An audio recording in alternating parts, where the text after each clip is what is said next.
ತ್ರಿವರ್ಣ ನ್ಯೂಸ್ಗೆ ಸ್ವಾಗತ. ನಾನು BM ಹನೀಫ್. ಇದು ತ್ರಿವರ್ಣ ತ್ರಿಕೋನ ಚರ್ಚೆ. ಇವತ್ತಿನ ನಮ್ಮ ಚರ್ಚೆಯಲ್ಲಿ ನಾವು ಕೈಗೆತ್ತಿಕೊಂಡಿರುವಂತಹ ವಿಷಯ social media ban question mark. ನೇಪಾಳದಲ್ಲಿ 2 ದಿನಗಳ ಹಿಂದೆ ನಡೆದಂತಹ ಘಟನೆಗಳನ್ನು ನಾವು ನೋಡಿದ್ದೀವಿ. ಸೋಷಿಯಲ್ ಮೀಡಿಯಾಗಳನ್ನ ಅಲ್ಲಿ ಬ್ಯಾನ್ ಮಾಡಿದ ಹಿನ್ನೆಲೆಯಲ್ಲಿ ಯುವ ಜನರು ಬಹಳ ಸಿಟ್ಟಿಗೆದ್ದು ಬಹಳ ದೊಡ್ಡ ದೊಂಬಿ ಆಗಿದೆ. ಅಲ್ಲಿಯ ಪಾರ್ಲಿಮೆಂಟ್ಗೆ ಸಾವಿರಾರು ಹುಡುಗರು ನುಗ್ಗಿ ಗಲಾಟೆ ಮಾಡಿದ್ದಾರೆ. ಲಾಠಿ ಚಾರ್ಜ್ ಆಗಿದೆ, ಗೋಲಿಬಾರ್ ಆಗಿದೆ. ಸುಮಾರು 20 ಮಂದಿ ಅಲ್ಲಿ ಆ ಗಲಾಟೆನಲ್ಲಿ ತೀರ್ಕೊಂಡಿದ್ದಾರೆ. ಆಮೇಲೆ ನಿನ್ನೆ ರಾತ್ರಿ ತಡವಾಗಿ ನೇಪಾಳದ prime minister KP Sharma Oli ಅವರು ಇಲ್ಲ, ನಾವು ಆ ಬ್ಯಾನ್ ಅನ್ನು ವಾಪಸ್ ತೆಗೆದುಕೊಂಡಿದ್ದೀವಿ ಅಂತ ಹೇಳಿದ್ದಾರೆ. ಈ ಹಿನ್ನೆಲೆಯಲ್ಲಿ ನಮ್ಮ ಇವತ್ತಿನ ಚರ್ಚೆಯನ್ನ ಇಟ್ಕೊಂಡಿದ್ದೀವಿ. ನಮ್ಮ ಜೊತೆಗೆ 2 ಗಣ್ಯರಿದ್ದಾರೆ.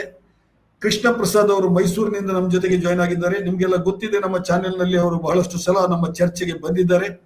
ದಿ ಔಟ್ಲುಕ್ ಮ್ಯಾಗಝಿನ್ ನ ಫಾರ್ಮರ್ ಎಡಿಟರ್, ಅದಕ್ಕೂ ಮುಂಚೆ ದಿ ಹಿಂದೂ ಪತ್ರಿಕೆಯಲ್ಲಿ ಪ್ರಧಾನ ವರದಿಗಾರರಾಗಿ ಅವರು ಕೆಲಸ ಮಾಡಿದವರು. ಅದೇ ರೀತಿ ಕ್ಯಾಪ್ಟನ್ ಗಣೇಶ್ ಕಾರ್ನಿಕ್, ಸೈನ್ಯದಲ್ಲಿ ಕೆಲಸ ಮಾಡಿದವರು, ಬಿಜೆಪಿಯ ರಾಜ್ಯ ವಕ್ತಾರರು ಮತ್ತು ಬಿಜೆಪಿಯಲ್ಲಿ ಈಗ ರಾಜ್ಯ ಚುನಾವಣಾ ಅಧಿಕಾರಿಯಾಗಿ ಬಹಳ ದೊಡ್ಡ ಜವಾಬ್ದಾರಿಯನ್ನು ಅವರಿಗೆ ಪಕ್ಷ ಕೊಟ್ಟಿದೆ. ಅವರು ಕೂಡ ನಮ್ಮ ಜೊತೆ ಸೇರಿದ್ದಾರೆ. ಇಬ್ಬರಿಗೂ ಕೂಡ ನಾನು ತ್ರಿವರ್ಣ ನ್ಯೂಸ್ ನ ಪರವಾಗಿ ಸ್ವಾಗತಿಸ್ತೇನೆ. ನಮಸ್ಕಾರ ಸರ್.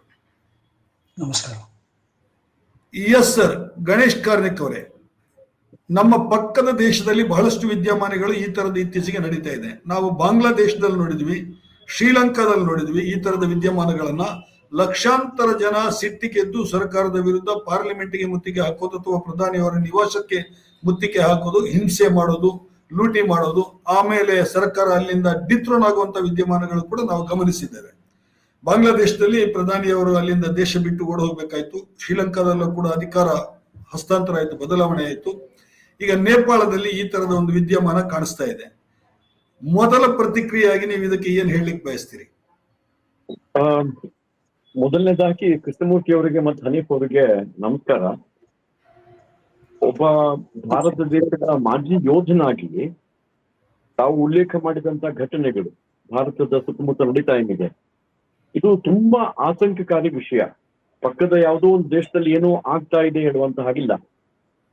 ಎರಡನೇದು, ಒಂದು ಪ್ರಜಾಪ್ರಭುತ್ವ ವ್ಯವಸ್ಥೆನಲ್ಲಿ ಪ್ರತಿಭಟನೆ ಬಹಳ ಸಹಜವಾದದ್ದು ಮತ್ತು ಅನೇಕ ಸಂದರ್ಭಗಳಲ್ಲಿ ಅನೇಕ ಇಶ್ಯೂಗಳ ಬಗ್ಗೆ ಈ ತಾವು ಉಲ್ಲೇಖ ಮಾಡಿದಂತ ಸುತ್ತಮುತ್ತ ದೇಶಗಳಲ್ಲಿ ಪ್ರತಿಭಟನೆಗಳು ನಿರಂತರವಾಗಿ ನಡ್ಕೊಂಡು ಬಂದಿದೆ. ಆದ್ರೆ ಕಳೆದ 4-6 ವರ್ಷಗಳಿಂದ ನೀವು ಗಮನಿಸಿದ್ರೆ, ಮಾಲ್ದೀವ್ಸ್ ಹೆಸರು ಬಿಟ್ಟು ನೀವು ಈ ಎಲ್ಲಾ ಪ್ರದೇಶಗಳಾಗ್ತಿರುವಂತಹ ಕ್ಷೋಭೆಯನ್ನು ಗಮನಿಸಿದ್ರೆ ಒಂದು ಸಿನಿಸ್ಟರ್ ಡಿಸೈನ್ ಇದೆ ಅಂತ ಅನಿಸ್ತದೆ ನನಗೆ. ಯಾಕೆಂತ ಹೇಳಿದ್ರೆ, ಸೋಷಿಯಲ್ ಮೀಡಿಯಾ ಬ್ಯಾನ್ ಮಾಡಿದ್ದಾರೆ ಹೇಳಿದ ತಕ್ಷಣ ಆ ರೀತಿಯಲ್ಲಿ ಬೀದಿಗಿಡಿದು ಬಿಟ್ಟು ಇಷ್ಟು ದಾಂಧಲೆ ಮಾಡುವಂಥದ್ದು, ಇಷ್ಟು ಗೊಂದಲ ಸೃಷ್ಟಿ ಮಾಡುವಂಥದ್ದು ಮತ್ತು ಅಪಾಯಕಾರಿಯಾಗಿ ಈ ಕ್ಷೋಭೆಯ ಸಂದರ್ಭದಲ್ಲಿ ವೈಲೆನ್ಸ್ ಅಥವಾ ಕಾನೂನನ್ನ ಕೈಗೆತ್ತಿಕೊಂಡು ಮರ್ಡರ್ಗಳಾಗುವಂಥದ್ದು, ಹತ್ಯೆ ಆಗುವಂಥದ್ದು, ಇದೆಲ್ಲವೂ ಕೂಡ ಎಲ್ಲೋ ಒಂದು ಕಡೆ ನಮ್ಮ ಏನ್ ಕಾಂಟಿನೆಂಟ್ ಇದೆ ಇದು ಡಿಸ್ಟರ್ಬ್ ಆಗಿರ್ಬೇಕು ಹೇಳುವಂತ ಒಂದು ಹುನ್ನಾರ ಅಂತಾರಾಷ್ಟ್ರೀಯ ಷಡ್ಯಂತ್ರದ ಭಾಗವಾಗಿರ್ಬೋದು ಅಂತ ನನ್ನ ಸಂದೇಹ. ಸ್ಟ್ರಾಟಜಿಕಲಿ, ಅದು socially, geopolitically, militarily, Nepal is a very very very important strategic partner for India. ಅದೇ ರೀತಿ ಶ್ರೀಲಂಕಾದ ಜೊತೆಗೆ ಕೂಡ ಒಳ್ಳೆಯ ಸಂಬಂಧ ಇತ್ತು. ಆದ್ರೆ ಭಾರತ ದೇಶದೊಳಗಿನ ಸಂಬಂಧವನ್ನ ಸ್ವಲ್ಪ ಉದ್ವಿಗ್ನಗೊಳಿಸ್ಬೇಕು ಅನ್ನುವ ಕಾರಣಕ್ಕಾಗಿ ತಾವು ಬಾಂಗ್ಲಾದೇಶ ಉಲ್ಲೇಖ ಮಾಡಿದ್ರಿ. ಬಾಂಗ್ಲಾದೇಶದಲ್ಲಿ ಈ ಹಿಂದೆ ಇರುವಂತಹ ಸರ್ಕಾರ ಏನಿತ್ತು ಅದು ಭಾರತದ ಪರವಾಗಿದ್ದು ಕೂಡ ಭಾರತದ ಒಟ್ಟಿಗೆ ಒಂದು ಒಳ್ಳೆಯ ಸಂಬಂಧವನ್ನು ಬೆಳೆಸ್ತಾ ಇತ್ತು. ಪಾಕಿಸ್ತಾನದ ಬಗ್ಗೆ ಅವರಿಗೆ ಚಿಂತೆ ಇಲ್ಲ, ಯಾಕಂದ್ರೆ ಪಾಕಿಸ್ತಾನಕ್ಕೂ ಭಾರತಕ್ಕೂ ಯಾವತ್ತೂ ಕೂಡ ಒಂದು ಒಳ್ಳೆಯ ಸಂಬಂಧ ಇರಲಿಲ್ಲ. ಸೊ ಇದೆಲ್ಲವನ್ನ ಮನಸ್ಸಲ್ಲಿ ಇಟ್ಟುಕೊಂಡಾಗ ಕಳೆದ 10-12 ವರ್ಷಗಳಲ್ಲಿ ಭಾರತ ದೇಶದಲ್ಲಿ ಶಾಂತಿ, ಸುವ್ಯವಸ್ಥೆ, ಆಂತರಿಕ ಕಲಹಗಳು ಕಡಿಮೆ ಆಗಿರುವಂತದ್ದು ಮತ್ತು ಆರ್ಥಿಕವಾಗಿ ಪ್ರಗತಿ ಪಥದಲ್ಲಿ ಭಾರತ ಇರುವಂತದ್ದನ್ನ ಸುತ್ತಮುತ್ತಲಿನ ಈ ಕೆಲವು ರಾಷ್ಟ್ರಗಳ ಮೂಲಕ ಒಂದು ರೀತಿಯ ಕ್ಷೋಭೆ ಭಾರತದಲ್ಲಿ ನಿರ್ಮಾಣ ಆಗ್ಬೇಕು, ಅರಾಜಕೀಯತೆ ನಿರ್ಮಾಣ ಆಗ್ಬೇಕು ಹೇಳುವಂತ ಒಂದು ಅಂತಾರಾಷ್ಟ್ರೀಯ ಹುನ್ನಾರ ಇದ್ರಲ್ಲಿ ಇದೆ. ಅಮೆರಿಕ ದೇಶವನ್ನ ನಾನು ಕೋಟ್ ಮಾಡ್ತೀನಿ, ಯಾಕಂತ ಹೇಳಿದ್ರೆ ಈ ಕೋಟ್ ಮಾಡೋ ವಿಷಯ ಕ್ಯಾಪ್ಟನ್ ಗಣೇಶ್ ಕಾರ್ನಿಕ್ ಕೋಟ್ ಮಾಡ್ತೀನಿ. ನಾನು ಭಾರತೀಯ ಜನತಾ ಪಾರ್ಟಿಯ ಒಬ್ಬ ಪ್ರತಿನಿಧಿಯಾಗಿ ಕೋಟ್ ಮಾಡ್ತೀನಿ. ಅಮೆರಿಕ ದೇಶ ಅಂತಾರಾಷ್ಟ್ರೀಯವಾಗಿ ಈ ರೀತಿಯ ಕ್ಷೋಭೆಗಳನ್ನ ಅಥವಾ ಸ್ಥಿರವಾಗಿರುವಂತಹ ಸರ್ಕಾರಗಳನ್ನ ಉರುಳಿಸುವಂತ ಕೆಲಸಗಳನ್ನ ನಿರಂತರವಾಗಿ ಮಾಡ್ಕೊಂಡು ಬಂದಿದೆ. ಮತ್ತು ಅದರ ಹಿಂದೆ ಇವತ್ತು ನಾವು ಏನು ವೋಕಿಸಮ್ ಅಂತ ಹೇಳ್ತೀವಿ, ಅಥವಾ ಅಲ್ಲಿಯ ಏನು ಬೇಹುಗಾರಿಕಾ ಸಂಸ್ಥೆಗಳು, ಇತರ ಸಂಸ್ಥೆಗಳು ಸೇರ್ಕೊಂಡು ಏನ್ ಮಾಡುವಂಥದ್ದು ಮತ್ತು ಇತ್ತೀಚೆಗೆ ಕೇಳುವಂತ ಈ ಡೀಪ್ ಸ್ಟೇಟ್ ಹೇಳುವಂತ ಕಲ್ಪನೆ, ಇದೆಲ್ಲವೂ ಕೂಡ ಇದರ ಹುನ್ನಾರದ ಒಂದು ಭಾಗ. ತಾವಿಬ್ರು ಮಾಧ್ಯಮವನ್ನು ಪ್ರತಿನಿಧಿಸುವವರು, ಮಾಧ್ಯಮದಲ್ಲಿಯೂ ಕೂಡ ಈ ರೀತಿಯ ಲೆಫ್ಟ್ ಓರಿಯೆಂಟೆಡ್ ಥಿಂಕಿಂಗ್ ಏನಿದೆ, ಆ ಮಾಧ್ಯಮಗಳು ಕೂಡ ಅಮೆರಿಕ ದೇಶ ಸೇರಿದಂತೆ ಅಂತಾರಾಷ್ಟ್ರೀಯವಾಗಿ ಈ ಷಡ್ಯಂತ್ರಗಳ ನಡೆಸ್ಕೊಂಡು ಬಂದು ತಪ್ಪಾಗ್ತದೆ ಹೇಳಿದ್ರೆ ರೈಟ್ ವಿಂಗ್ ಮೂವ್ಮೆಂಟ್ ಅಥವಾ ಸೆಲ್ಫ್ ಅಸರ್ಟಿವ್ ನ್ಯಾಷನಲಿಸಂ ಏನ್ ಬರ್ತಾ ಇದೆ, ಅದನ್ನೇ ಒಪ್ಪದಿರುವಂತಹ ಮಾನಸಿಕತೆಯಿಂದ ಈ ಎಲ್ಲಾ ಸಂಗತಿಗಳನ್ನ ಮಾಡ್ಕೊಂಡು ಬಂದಿದೆ ನನ್ನ ಅಭಿಪ್ರಾಯ. ಹಾಗಾಗಿ ಏನು ನೇಪಾಳದಲ್ಲಿ ಒಂದು ಕ್ಷೋಭೆ ಉಂಟಾಗಿದೆ, ಅದನ್ನು ಭಾರತ ದೇಶ ಅತ್ಯಂತ ಗಂಭೀರವಾಗಿ ಪರಿಗಣಿಸಬೇಕು. ಕೆಲವು ವರ್ಷಗಳ ಹಿಂದೆ ಅಲ್ಲಿ ಏನು ರಾಜರ ಪ್ರಭುತ್ವ ಇತ್ತು, ಅದು ಹೋಗಿ ಅಲ್ಲಿ ಡೆಮಾಕ್ರಸಿ ಬರಬೇಕು ಅನ್ನುವ ಕಾರಣಕ್ಕಾಗಿ ಆ ಒಂದು ಪ್ರಭುತ್ವದ ಆಡಳಿತವನ್ನ ಕಿತ್ತೆಸುವಂತ ಪ್ರಯತ್ನ ಆದ ಸಂದರ್ಭದಲ್ಲಿ ನಾನು ಅಂದ್ಕೊಳ್ತೀನಿ ನಮ್ಮ ದೇಶದ ರಾಜಕೀಯ ಮುಖಂಡರು ತಪ್ಪು ನಿರ್ಣಯ ತಗೊಂಡ್ರು. ಆ ತಪ್ಪು ನಿರ್ಣಯದ ಪರಿಣಾಮ ಇದಾಗಿದೆ. ಅದರ ಉದ್ದೇಶ ಹಾಗಿತ್ತು. ಮತ್ತು ಅಲ್ಲಿ ನಿಧಾನವಾಗಿ ಎಡಪಂಥೀಯ ವಿಚಾರಧಾರೆ ಮತ್ತು ಚೀನಾದ ಪ್ರಭಾವ ಜಾಸ್ತಿ ಆಗುವ ರೀತಿ ನಡೆದಿರುವಂತಹ ಸಂಗತಿಗಳು, ಇದೆಲ್ಲವೂ ಕೂಡ ಜಿಯೋ ಪೊಲಿಟಿಕಲಿ ಸೌತ್ ಏಷ್ಯಾದಲ್ಲಿ ಒಂದು ಡಿಸ್ಟರ್ಬ್ಡ್ ಅಟ್ಮಾಸ್ಫಿಯರ್ ಮತ್ತು ಏನು ಭಾರತ ದೇಶ ಇವತ್ತು ಆರ್ಥಿಕ ಪ್ರಗತಿಯನ್ನು ಸಾಗ್ತಾ ಇದೆ, ಆ ದೃಷ್ಟಿಯಲ್ಲಿ ಸುತ್ತಮುತ್ತ ಕ್ಷೋಭೆ ಉಂಟು ಮಾಡುವಂತ ಪ್ರಯತ್ನ ಮಾಡಿ ಭಾರತ ದೇಶದ ಈ ಒಂದು ಆರ್ಥಿಕ ಪ್ರಗತಿಯನ್ನ ಮತ್ತು ಭಾರತ ದೇಶ ನಿರಂತರವಾಗಿ ಗೊಂದಲಗಳು ಸಿಕ್ಕಿ ಹಾಕೊಳ್ಳುವಂತ ವಾತಾವರಣ ನಿರ್ಮಾಣ ಮಾಡುದು, ಇದು ಉದ್ದೇಶ ಆಗಿದ್ದು ಅದರ ಒಂದು ಪ್ರತಿಫಲ ಅಂತ ಅನ್ಕೊಳ್ತೀವಿ. ಅಂದ್ರೆ ನೀವು ಅಲ್ಲಿ ಸೋಷಿಯಲ್ ಮೀಡಿಯಾಗಳನ್ನ ಬ್ಯಾನ್ ಮಾಡಿರೋದನ್ನ ನೀವು ಸಮರ್ಥಿಸ್ತಾ ಇದ್ದೀರಾ? ತುಂಬಾ ಕ್ಲಿಷ್ಟಕರವಾದ ಪ್ರಶ್ನೆ ಕೇಳಿದ್ರಿ. ಸೋಷಿಯಲ್ ಮೀಡಿಯಾ ಬ್ಯಾನ್ ಮಾಡುವುದನ್ನ ಸಮರ್ಥನೆ ಮಾಡದೇ ಇರೋದು ಪ್ರಶ್ನೆ ಅಲ್ಲ. ಇದು ಒಂದು ಟಿಪ್ ಆಫ್ ದ ಐಸ್ಬರ್ಗ್, ಒಂದು ನೆವ ಅಷ್ಟೇ. ಅವರಿಗೊಂದು ಆ ದೇಶದಲ್ಲಿ ಅಸ್ಥಿರತೆ ಉಂಟು ಮಾಡೋದಕ್ಕೆ ನೆವ ಬೇಕಿತ್ತು. ಖಂಡಿತವಾಗಿ ಇದು ಪ್ರಜಾಪ್ರಭುತ್ವ ವ್ಯವಸ್ಥೆನಲ್ಲಿ ಮಾತುಕತೆಯ ಮೂಲಕ ಅವ್ರನ್ನ ಕರೆದು ಬಗೆಹರಿಸಬಲ್ಲದಂತ ಸಮಸ್ಯೆ. ಅದೇ ರೀತಿ ಬಾಂಗ್ಲಾದೇಶದಲ್ಲೂ ಕೂಡ ವಿದ್ಯಾರ್ಥಿಗಳನ್ನು ಉಪಯೋಗ ಮಾಡಿಕೊಂಡು ಪ್ರೊಟೆಸ್ಟ್ ಮಾಡಿರೋದು ನೆವ.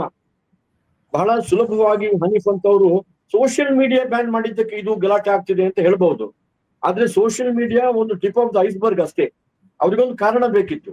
ಆದ್ರೆ ಆ ವಿದ್ಯಾರ್ಥಿಗಳನ್ನು ಪ್ರಚೋದನೆ ಮಾಡುವಂತ ಎಜೆಂಡಾ ಏನಿದೆ, ಅದರ ಹಿಂದೆ ಇರುವಂತ ಪಿತೂರಿ ಏನಿದೆ, ಆ ಪಿತೂರಿ ನಡೆಸುವಂತ ಒಂದು ಡೀಪ್ ಸ್ಟೇಟ್ ಹೇಳಿ ಅಥವಾ ವೆಸ್ಟರ್ನ್ ಇನ್ಫ್ಲೂಯೆನ್ಸ್ ಅಂತ ಹೇಳಿ ಇದೆಲ್ಲೂ ಆಗ್ತದ್ದು ಸಾಧ್ಯ.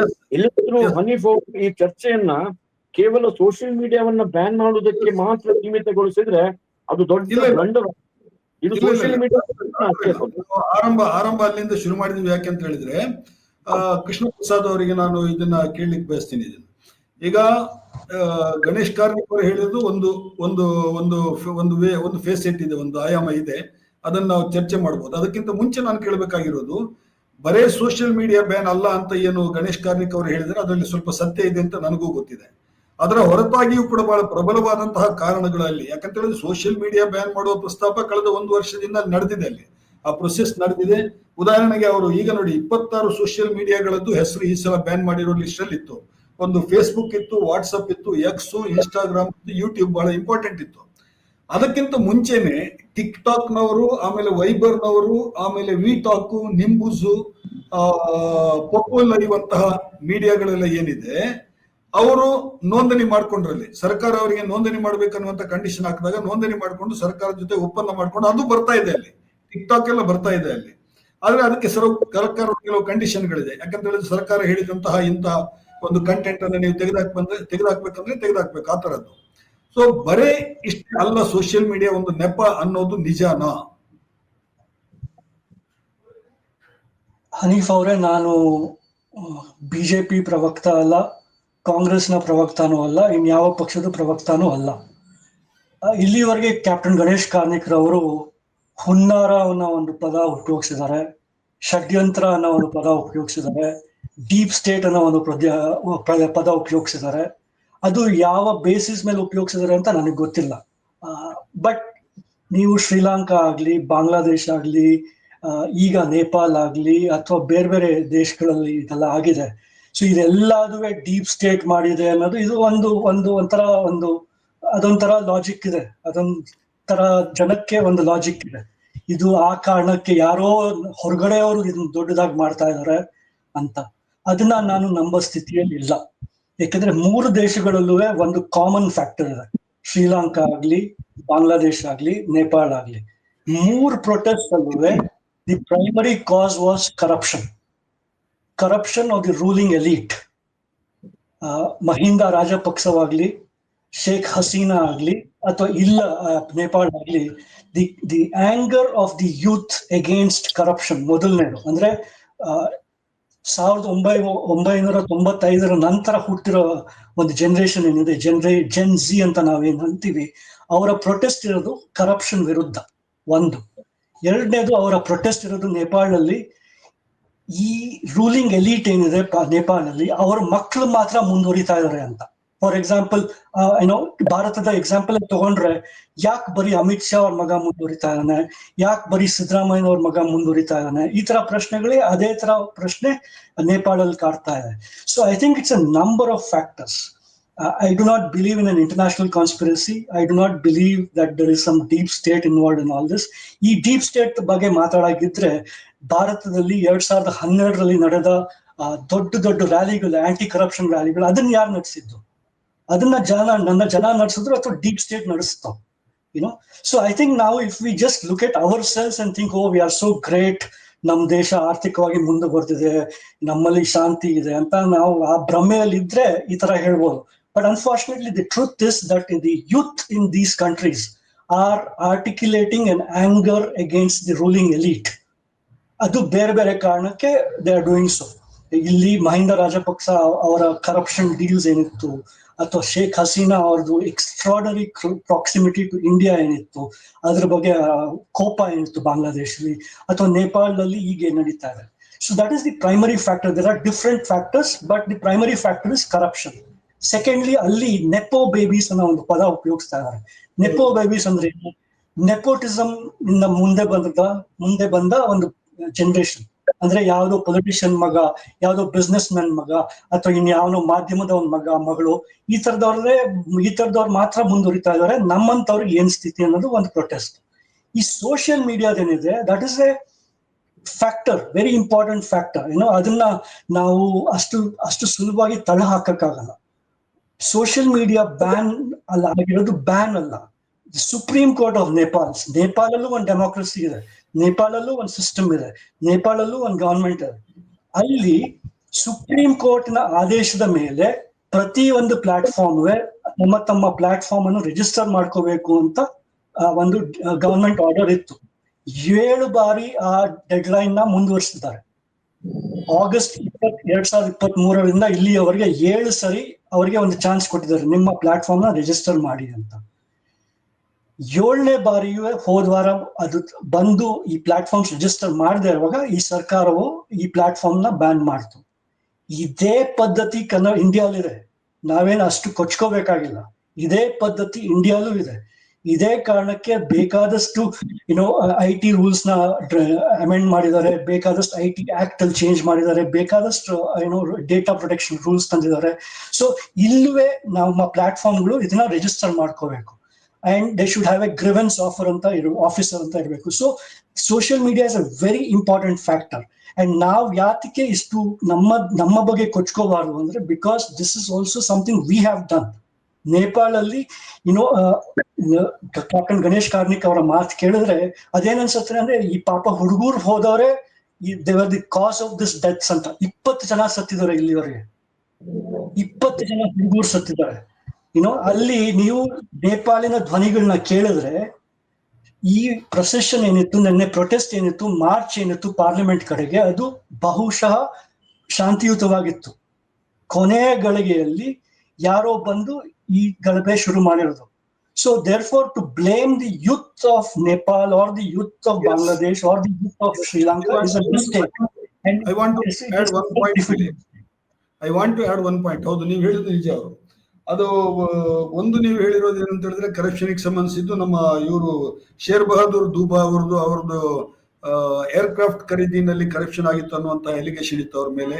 ಆಮೇಲೆ ಅವರ ಪತ್ನಿ ಈಗ ಅಲ್ಲಿ ಫಾರಿನ್ ಮಿನಿಸ್ಟರ್ ಆಗಿದ್ದಾರೆ, ಅರ್ಜು ರಾಣಾ ದೂಬಾ ಅಂತ ಹೇಳ್ಬಿಟ್ಟು. ಅವರು ಒಂದು ಯಾವುದೋ ವೀಸಾ ರ್ಯಾಕೆಟ್ ನಲ್ಲಿ ಅವ್ರದ್ದು ಇನ್ವಾಲ್ವ್ಮೆಂಟ್ ಇದೆ ಅನ್ನುವಂಥದ್ದೆಲ್ಲ ಕೂಗು ಕೇಳಿ ಬರ್ತಾ ಇತ್ತು. ಈ ತರದ್ದು ಇತ್ತು. ಎರಡನೇದು ನೀವು ಹೇಳಿದ ಹಾಗೆ ಅವರು ಯಾರು ಮಾರ್ಚ್ ಫಾಸ್ಟ್ ಅನ್ನ ಏನು ಲೀಡ್ ಮಾಡಿದ್ರು, ಹಮಿ ನೇಪಾಲ್ ಅಂತ ಒಂದು ಸಂಘಟನೆ ಅದು.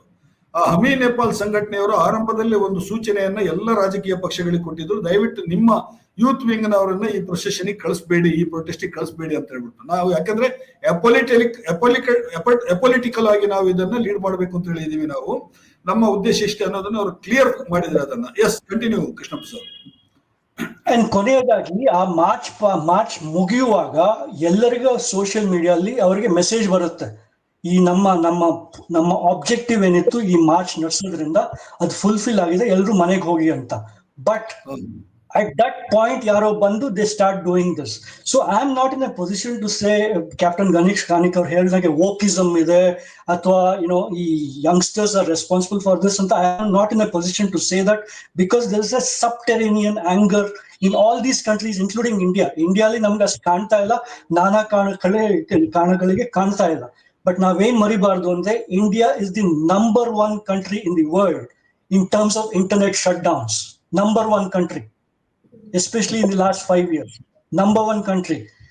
ನೀವು ಯಾವುದೇ ಕೋರ್ಟ್ ಕೇಸ್ ನೋಡಿ ಬೆಂಗಳೂರಲ್ಲಿ, ಅದು Twitter versus the union of India, YouTube versus union of India ನಡೀತಾ ಇದೆ. ಯಾವುದೇ ಗಲ್ಬೆ ನೋಡ್ಲಿ ನಮ್ಮ ದೇಶದಲ್ಲಿ ಫಟಕ್ ಅಂತ ಇಂಟರ್ನೆಟ್ ನ ಡಿಸ್ಕನೆಕ್ಟ್ ಮಾಡೋದೇ ನಮ್ಮ ದೇಶದಲ್ಲಿ ದೊಡ್ಡ ಕೆಲಸ ಈಗ. ಸೊ ನಮ್ಮ ದೇಶದಲ್ಲಿ ಏನು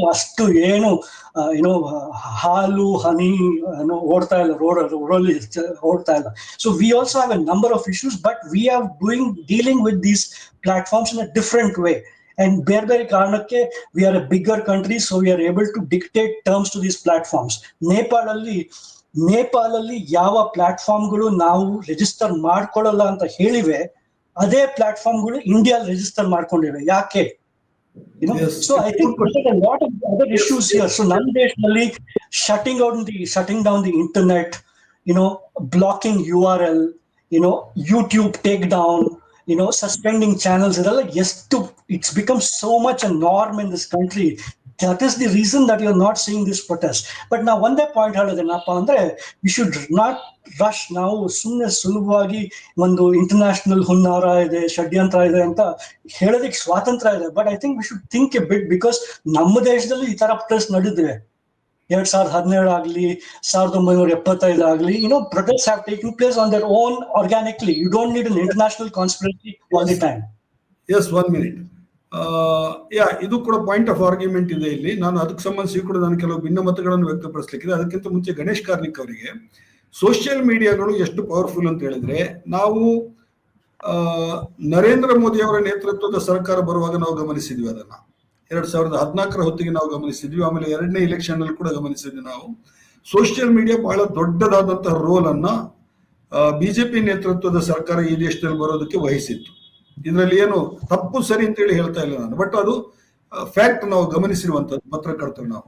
ಅದೇ ರೀತಿ 2023ರಲ್ಲಿ ಕರ್ನಾಟಕದ ವಿಧಾನಸಭಾ ಚುನಾವಣೆ ನಡೆಯಿತು. ಆವಾಗ ಕೂಡ ಕಾಂಗ್ರೆಸ್ ಅಧಿಕಾರಕ್ಕೆ ಬರೋದ್ರಲ್ಲಿ ಸೋಷಿಯಲ್ ಮೀಡಿಯಾದ ಪ್ರಚಾರದ ಒಂದು ಇಂಪಾರ್ಟೆಂಟ್ ರೋಲ್ ಕೂಡ ಇದೆ ಅನ್ನುವಂಥದ್ದನ್ನು ಕೂಡ ನಮ್ಮಲ್ಲಿ ಬಹಳಷ್ಟು ಮಂದಿ ಗಮನಿಸಿದ್ದೇವೆ. ಸೊ ಈ ಸೋಷಿಯಲ್ ಮೀಡಿಯಾ ಅನ್ನೋದನ್ನ ಬ್ಯಾನ್ ಮಾಡೋದು ಅಥವಾ ಬ್ಯಾನ್ ಮಾಡದೇ ಇರೋದು ಅಥವಾ ಕೆಲವು ನಿರ್ಬಂಧಗಳನ್ನ ಹೇರೋದು, ಯಾವ್ದನ್ನ ನೀವು ಪ್ರಿಫರ್ ಮಾಡ್ತೀರಿ ಕಾರ್ನಿಕ್ ಅವರೇ? Just to put it on the perspective, social media is not the issue ಅಂತ ಹೇಳ್ತಾನೆ ಪ್ರಾರಂಭದಲ್ಲಿ. ಒಂದು. ಎರಡನೇದು, ವಿದ್ಯಾರ್ಥಿಗಳು ಅಥವಾ ಯೂತ್ ಕಾರಣ ಅಂತಾನು ಹೇಳಿಲ್ಲ ನಾನು. ಕೃಷ್ಣಮೂರ್ತಿ ಅದನ್ನು ತಪ್ಪಾಗಿ ಕೋಟ್ ಮಾಡಿದ್ರು. ಮೂರನೇ ಸಂಗತಿ ಇರುವಂತದ್ದು, ಸೋಷಿಯಲ್ ಮೀಡಿಯಾ ಒಂದು ಕಾರಣ ಅಷ್ಟೇ, ಒಂದು ನೆಪ. ಅದಕ್ಕೆ ಅವರೊಂದು ಹೊಸ ಡೈಮೆನ್ಷನ್ ಕೊಟ್ಟರು, ಕರಪ್ಷನ್ ಅಂತ ಹೇಳುವಂಥದ್ದು. ಕರಪ್ಷನ್ ಇಲ್ಲ ಅಂತಾನು ಹೇಳುದಿಲ್ಲ ನಾನು, ಅಥವಾ ಕರಪ್ಷನ್ ಒಂದು ಇಶ್ಯೂ ಆಗಿ ಇಷ್ಟು ದೊಡ್ಡ ಪ್ರೊಟೆಸ್ಟ್ ಹೋಗ್ತಿದೆ ಅಂತ ಹೇಳೋದಕ್ಕೂ ಹೇಳಿಕ್ ಹೋಗುದಿಲ್ಲ. ಬಹಳ ಸುಲಭವಾಗಿ ಕೃಷ್ಣಮೂರ್ತಿ ಹೇಳಿದ ಹಾಗೆ ಯಾರೋ ಬಂದು ಮಾಡಿದ್ರು ಪೀಸ್ಫುಲ್ ಪ್ರೊಟೆಸ್ಟ್ ಅನ್ನು ಅಂತ. ಯಾರು ಬಂದ್ರು, ಯಾಕೆ ಬಂದ್ರು, ಏನ್ ಎಜೆಂಡಾ ಇತ್ತು, ಇಲ್ಲಿ ಈ ತರ ಮಕ್ಕಳದ್ದು ಗಲಭೆ ಆಗ್ತಿದೆ ಅಂತ ಅವ್ರಿಗೆ ಹೆಂಗ್ ಗೊತ್ತಾಯ್ತು, ಯಾಕೆ ಕೊನೆಗಳಿಗೆ ಇಲ್ಲಿ ಬಂದು ಡೆತ್ ಕ್ರಿಯೇಟ್ ಮಾಡುವಂತ ವೈಲೆನ್ಸ್ ಕ್ರಿಯೇಟ್ ಮಾಡಿದ್ರು. These are the issues. This is exactly what I am trying to say. ಎಲ್ಲವೂ ಓಕಿಸಮ್ ಅನ್ನ ಒಪ್ಪುದಿಲ್ಲ ನಾನು, ಎಜೆಂಡಾ ಇಲ್ಲ, ಇಂಟರ್ನ್ಯಾಷನಲ್ ಎಜೆಂಡಾ ಇಲ್ಲ, ಹುನ್ನಾರ ಹೇಳುದು ತುಂಬಾ ದೊಡ್ಡ ಶಬ್ದ. ಭಾರತ ದೇಶ ದೊಡ್ಡ ದೇಶ, ಇಲ್ಲಿ ಲಂಚ ಇಲ್ವಾ, ಇಲ್ಲಿ ಸುಪ್ರೀಂ ಕೋರ್ಟ್ ಇನ್ವಾಲ್ವ್ ಆಗುದಿಲ್ವಾ? ಒಂದು ಸರ್ಕಾರ ಆಡಳಿತ ನಡೆಸುವ ಸಂದರ್ಭದಲ್ಲಿ ಬೇರೆ ಬೇರೆ ಆಯಾಮಗಳಲ್ಲಿ ಚರ್ಚೆ ಮಾಡಿಕೊಂಡು ಇರುವಂತ ಸಾಂವಿಧಾನಿಕ ಸಂಸ್ಥೆಗಳ ಮೂಲಕ ಕೆಲವು ಸಂಗತಿಗಳನ್ನ ನಿಗ್ರಹ ಮಾಡುವಂತ ಕೆಲಸವನ್ನ ಮಾಡುತ್ತೆ. ಮತ್ತು ಪ್ರಜಾಪ್ರಭುತ್ವ ವ್ಯವಸ್ಥೆನಲ್ಲಿ ಮಾಧ್ಯಮವೂ ಸೇರಿದಂತೆ ತಮ್ಮ ಅಭಿಪ್ರಾಯ ವ್ಯಕ್ತಪಡಿಸ್ಲಿಕ್ಕೆ ಅವಕಾಶ ಇರುತ್ತೆ. ಆದ್ರೆ ಯಾವುದೋ ಒಂದು ವಿಚಾರಧಾರೆಯನ್ನು ನಾನು ಒಪ್ಲಿಕ್ಕೆ ಸಾಧ್ಯವೇ ಇಲ್ಲ ಅಂತ ಹೇಳುವ ದೃಷ್ಟಿಯಲ್ಲಿ ಬೇರೆ ಬೇರೆ ರೀತಿಯಲ್ಲಿ ಬೇರೆ ಬೇರೆ ಹುನ್ನಾರ ಅಂದ್ರೆ ಅದೇ, ನಾನು ಒಪ್ಪದೇ ಇರೋ ವಿಚಾರಧಾರೆ ಇರಬಾರ್ದು ಅನ್ನುವ ಕಾರಣಕ್ಕಾಗಿ ಈ ಸಂಗತಿಗಳನ್ನ ಮಾಡ್ತಿರುವಂತದ್ದು. ಈ ಹಿಂದೆ ಕ್ರುಸೈಡ್ ಇಂದ ಹಿಡಿದು ಬಿಟ್ಟು ಇತ್ತೀಚಿನ ದಿನಗಳವರೆಗೆ ನಮ್ಮ ವಿಚಾರಧಾರೆಯನ್ನು ಒಪ್ಪದೇ ಇದ್ರೆ ನಿಮ್ಗೆ ಅವಕಾಶವೇ ಇಲ್ಲ ಹೇಳುವಂತ ರೀತಿಯಲ್ಲಿ, ಮತ್ತು ಇವತ್ತು ಒಂದು ಸ್ವಲ್ಪ ಸೊಫಿಸ್ಟಿಕೇಟೆಡ್ ಆಗಿ ಆ ಸರ್ಕಾರವೇ ಇರಬಾರ್ದು ಅನ್ನೋ ರೀತಿಯಲ್ಲಿ ಅಂತಾರಾಷ್ಟ್ರೀಯವಾಗಿ ನಡೆತಿರುವಂತಹ ಅನೇಕ ಚಟುವಟಿಕೆಗಳು ಎಲ್ಲರ ಗಮನದಲ್ಲಿದೆ. ಅದನ್ನು ಒಪ್ಪದೇ ಇರುವಂತದ್ದು ಒಬ್ಬ ವ್ಯಕ್ತಿಯ ಪ್ರಾಮಾಣಿಕತೆ ಅಥವಾ ವ್ಯಕ್ತಿತ್ವ ಒಂದು ಇಂಟ್ರಪ್ಷನ್. ನೀವು ಹೇಳೋ ಪಾಯಿಂಟ್ ನಲ್ಲಿ ಈಗ ನೋಡಿ ಕಾಂಟ್ರಾಡಿಕ್ಷನ್ ಬರುತ್ತೆ. ಏಕೆಂತ ಹೇಳಿದ್ರೆ ಎಮರ್ಜೆನ್ಸಿಯನ್ನ ಸಮರ್ಥಿಸುವಂತ ಕಾಂಗ್ರೆಸ್ ನಾಯಕರು ಕೂಡ ಇದೇ ಮಾತನ್ನ ಹೇಳ್ತಾರೆ. 75ರಲ್ಲಿ ಇಡೀ ದೇಶನೇ ಎದ್ದು ನಿಂತಾಗ ಜಯಪ್ರಕಾಶ್ ನಾರಾಯಣ್ ಅವರು ದೇಶಕ್ಕೆ ಕರೆ ಕೊಟ್ಟಾಗ ಸರ್ಕಾರವನ್ನ ಕಿತ್ತಾಕಿ ಪಾರ್ಲಿಮೆಂಟ್ ಒಳಗಡೆ ನುಗ್ಗಿ ಅಂತ ಭಾಷಣ ಕೂಡ ಮಾಡಿದ್ರು ಅವಾಗ. ಹಾಗಿದ್ರೆ ನೀವು ಅದನ್ನು ಕೂಡ ವಿರೋಧಿಸ್ತೀರಾ? ಅದನ್ನ ಅದು ಕಾಲದ ಅನಿವಾರ್ಯತೆ ಆಗಿತ್ತಲ್ವ ನಮ್ಗೆ ಎಮರ್ಜೆನ್ಸಿಯನ್ನು ವಿರೋಧಿಸೋದು ದೇಶಕ್ಕೆ. ನನ್ನ ಮಾತಲ್ಲಿ ಕಾಂಟ್ರಡಿಕ್ಷನ್ ಇಲ್ಲ. ನೀವು ಎತ್ತಾಕಿದೀಯ ಒಂದು ವಿಷಯ, ಆ ವಿಷಯ ಎತ್ತಾಕದ ಬಗ್ಗೆ ಹೇಳ್ತೀನಿ. ಆ ಸಮಯದಲ್ಲಿ ದೇಶದಲ್ಲಿ ನಡೆದಿರುವಂತಹ ಅನೇಕ ಸಂಗತಿಗಳನ್ನ ಅವಲೋಕನ ಮಾಡಿ, ನೀವು ಎಮರ್ಜೆನ್ಸಿ ಯಾಕೆ ಬಂತು ಅಂತ ಅವಲೋಕನ ಮಾಡಿ, ಯಾವ ಕಾರಣಕ್ಕೆ ಅಲಹಾಬಾದ್ ಹೈಕೋರ್ಟ್ ನ ತೀರ್ಪನ್ನ ಧಿಕ್ಕರಿಸಿ ಸರ್ವಾಧಿಕಾರಿ ಮನೋಭಾವದಿಂದ ನಾನು ಮುಂದುವರಿಬೇಕು ಅನ್ನುವ ಕಾರಣಕ್ಕಾಗಿ ಸಂವಿಧಾನದ ಪ್ರಯೋಜನಗಳನ್ನು ಕಿತ್ತೆದ್ದು ಬಂದಿರುವಂತಹ ಸಂದರ್ಭದಲ್ಲಿ ಆಗಿರುವಂತಹ ಗಲಾಟೆಗಳದು. ಇವತ್ತು ನೇಪಾಳದಲ್ಲಿ ಆ ಸಂಗತಿಗಳಾಗಿಲ್ಲ.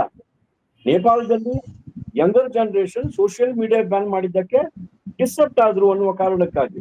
ಆದ್ರೆ ಕೃಷ್ಣಮೂರ್ತಿ ಹೇಳಿದ ಹಾಗೇನೆ ಅತ್ಯಂತ ಪೀಸ್ಫುಲ್ ಆಗಿ ಪ್ರೊಟೆಸ್ಟ್ ಮಾಡ್ತಿರುವಂತ ಯುವ ಜನಾಂಗವನ್ನ ದಾರಿ ತಪ್ಪಿಸುವುದಕ್ಕಾಗಿ ಯಾರು ಬಂದ್ರು, ಇದು ಹುನ್ನಾರ ಅಂತ ಹೇಳ್ತಿರುವಂತದ್ದು. ಯಾರೋ ಬಂದು ಏನೋ ಮಾಡಿದ್ರು ಅಂತ ಹೇಳಿದ್ರೆ ಇಟ್ ವಾಸ್ ಆಲ್ ಪ್ಲಾನ್. ಆ ಪ್ಲಾನಿಂಗ್ ಇಟ್ಕೊಂಡು ಎತ್ತಾಕುವಂತ ಪ್ರಯತ್ನದ ಹಿಂದೆ ಬೇರೆ ಶಕ್ತಿ ಇದೆಯಾ? ನಾನು ಒಬ್ಬ ವ್ಯಕ್ತಿಯ ಇದಕ್ಕೆ ಹೇಳಿದ್ದು ಪಕ್ಷದ ನಿಲುವಲ್ಲ, ಇದು ನನ್ನ ವೈಯಕ್ತಿಕ ನಿಲುವು.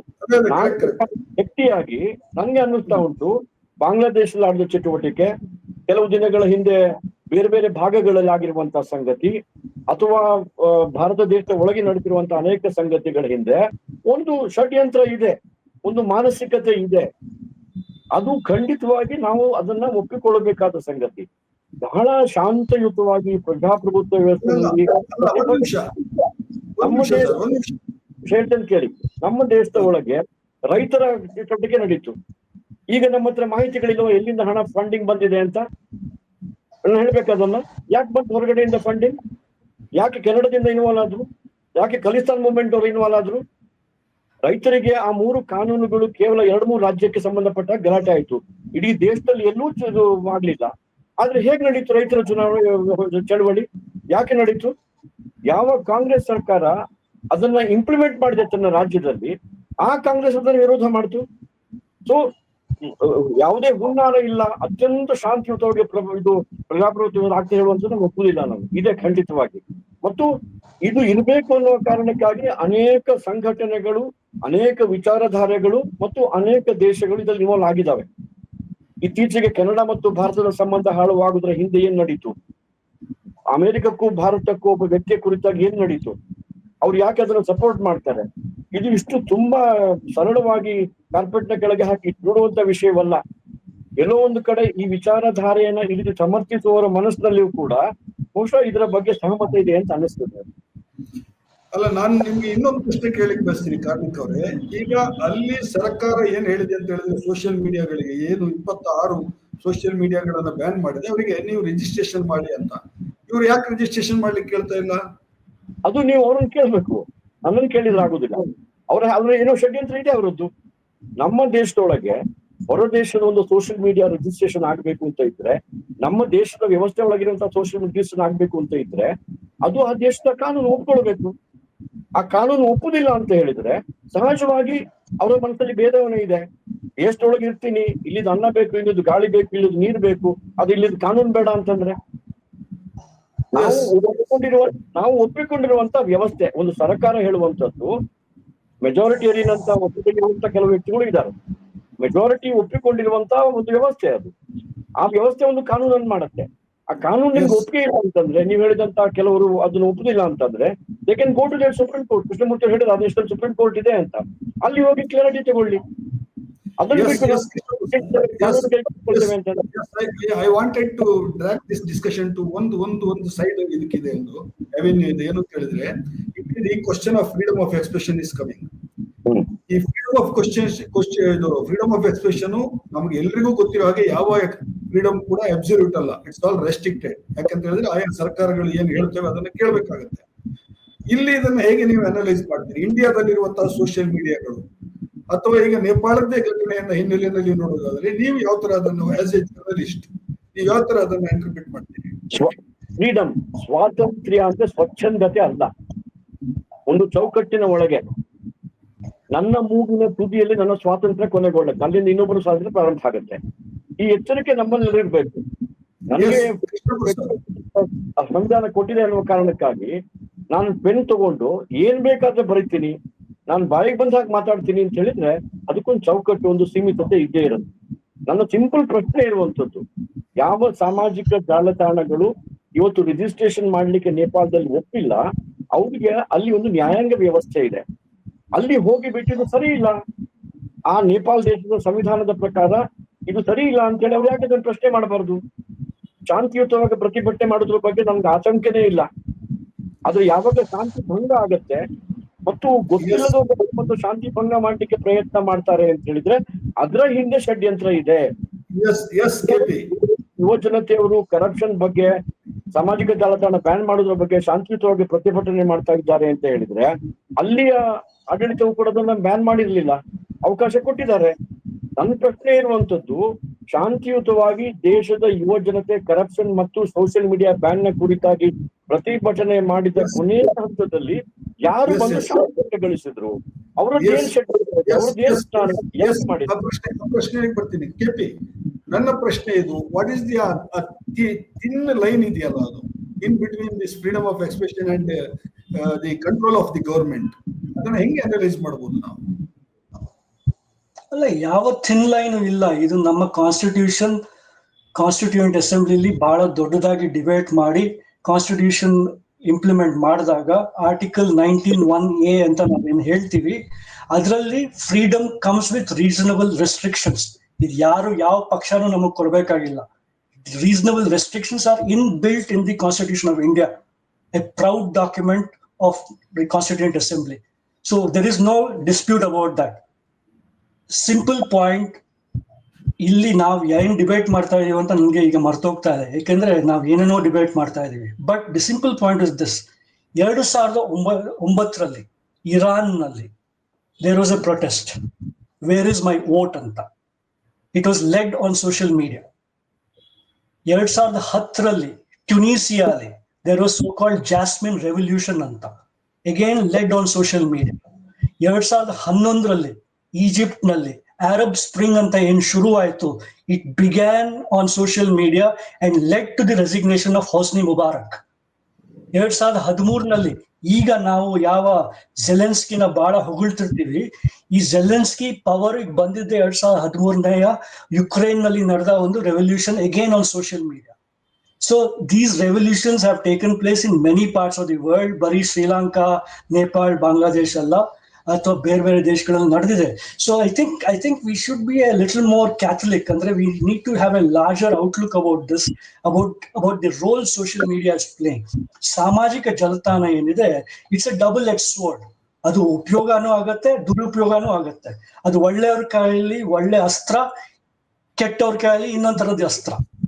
So we should have A more Catholic approach. 2013 ಒಂದು ದೊಡ್ಡ ಇನ್ಸಿಡೆಂಟ್ ನಡೀತು. ಕ್ಯಾಪ್ಟನ್ ಗಣೇಶ್ ಕಾರ್ಣಿಕ್ ಅವ್ರ ಜ್ಞಾಪಕ ಇದೆಯೋ ಗೊತ್ತಿಲ್ಲ, ಬಟ್ ನಾನು ಜ್ಞಾಪಿಸಕ್ಕೆ ಟ್ರೈ ಮಾಡ್ತೀನಿ, ಯಾಕೆಂದ್ರೆ ಇದು ಸೋಷಿಯಲ್ ಮೀಡಿಯಾಗೆ ಕನೆಕ್ಟೆಡ್ ಇಶ್ಯೂ. 2013 ಮುಜಫರ್ ನಗರ್ ಅನ್ನೋ ಒಂದು ಡಿಸ್ಟ್ರಿಕ್ಟ್ ನಲ್ಲಿ, ಉತ್ತರ ಪ್ರದೇಶನಲ್ಲಿ, ವೆಸ್ಟರ್ನ್ ಉತ್ತರ ಪ್ರದೇಶದಲ್ಲಿ ಮುಜಫರ್ ನಗರ್ ಅನ್ನೋ ಜಾಗದಲ್ಲಿ ಒಂದು ಹಿಂದೂ ಹುಡುಗಿನ ಇಬ್ರು ಮುಸ್ಲಿಂ ಬಾಲಕರು ಹಿಂಬಾಲಿಸ್ತಿದ್ದಾರೆ, ಸ್ಟಾಕ್ ಮಾಡ್ತಾ ಇದಾರೆ ಅಂತ there was a rumour. Those 2 boys were killed.